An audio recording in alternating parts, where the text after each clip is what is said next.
Beralih ke informasi selanjutnya, pemirsa, Badan Pengawas Pemilu Jember mengunjungi kantor Badan Penanggulangan Bencana Daerah BPBD Selasa sore. Hal itu guna memetakan kawasan-kawasan dengan potensi rawan bencana saat digelarnya pemilihan kepala daerah serentak 2024 mendatang.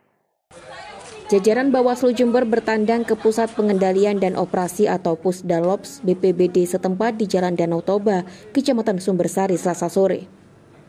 Mereka memetakan kawasan-kawasan yang rawan terjadi bencana alam saat digelarnya Pilkada Serentak 2024 mendatang. Melalui kunjungan kali ini, Bawaslu berharap mampu melakukan langkah-langkah mitigasi mulai dari penambahan hingga pemindahan tempat pemungutan suara di kawasan rawan bencana. Tak hanya dari sisi teknis pemilu, Wiwin Riza Kurnia, Kordif P2H Bawaslu Jember mengatakan, nantinya pihaknya juga akan melakukan upaya mitigasi lainnya seperti gerakan peduli lingkungan serta edukasi tanggap bencana kepada pemilih melalui panwascam yang tersebar di 31 kecamatan se-Kabupaten Jember.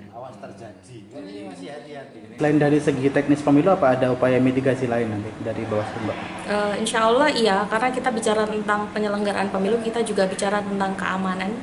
Dan kalaupun bisa, teman-teman juga perlu menyelamatkan lingkungan sekitar dan juga memberikan edukasi seputar kerawanan-kerawanan jika terjadi bencana. Kemudian entah itu bagaimana langkah teman-teman nantinya untuk menyelamatkan diri maupun juga lingkungan sekitar pada saat terjadi gempa, tanah longsor, banjir, bahkan pada saat pemilu, yang itu juga perlu kita pikirkan bersama. Seperti itu. Mengingat Pilkada Serentak yang akan dilaksanakan pada bulan November saat tiba musim penghujan, potensi bencana yang rawan terjadi adalah bencana hidrometeorologi seperti banjir dan tanah longsor. Penta Satria, Kepala Bidang Kedaruratan dan Logistik BPBD Jember memaparkan, berdasarkan data Pusdalops terdapat sejumlah titik rawan terjadinya banjir dan luapan air, termasuk di kawasan kota, seperti Kelurahan Sempusari, Kecamatan Kaliwates, serta Kelurahan Karangrejo, Kecamatan Sumbersari. Mana yang potensial? Ya, jadi kayak banjir itu kita bisa melihat posisinya itu kayak di Grenenbuger, kemudian di daerah Sumberagung, itu ada beberapa, kemudian di beberapa kota itu ada di Sempusari, Mangli, kemudian di Sumbersari, dan di Patrang, itu tadi juga sudah kita sampaikan.